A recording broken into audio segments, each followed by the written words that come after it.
ازيكم؟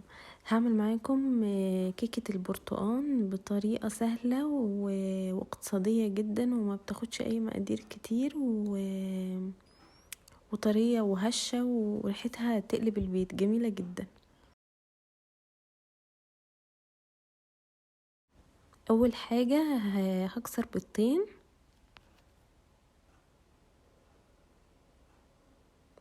واحط عليهم البشر البرتقال اللي انا بشرته من البرتقانة قبل ما اعصرها، ونص معلقة فانيليا سايلة، و3/4 كوباية سكر، وهقلبهم.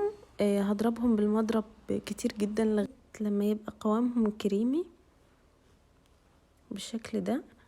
لو بالمضرب كهربائي يكون افضل. بعد كده هزود الزيت، نص كوباية زيت، وانا بقلب.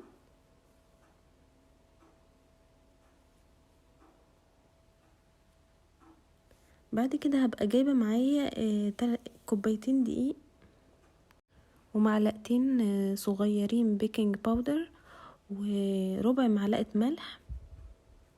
هقلبهم مع بعض، وبعد كده هبدأ اضيفهم تدريجي الدقيق بالتبادل مع نص كوباية العصير برتقال اللي انا عصرتها.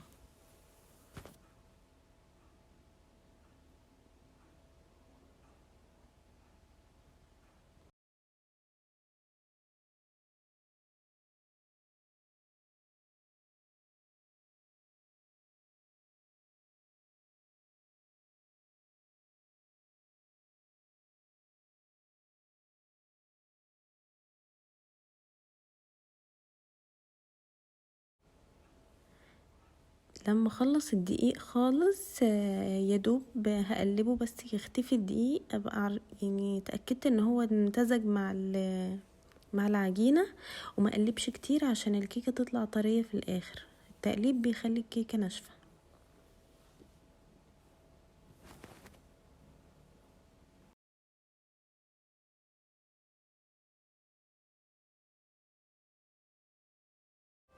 وده بيبقى قوامها في الاخر. هجهز صينية الباوند كيك، وهغلفها بزبدة او زيت، وهكون مشغلة الفرن طبعا من الاول خالص على درجة حرارة 180.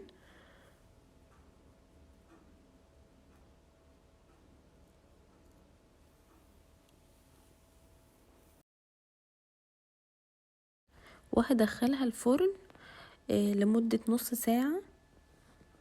ودي بعد ما طلعت هبدأ اقطعها. هي كانت سخنة معايا بس ما صبرتش عليها لغاية ما تبرد.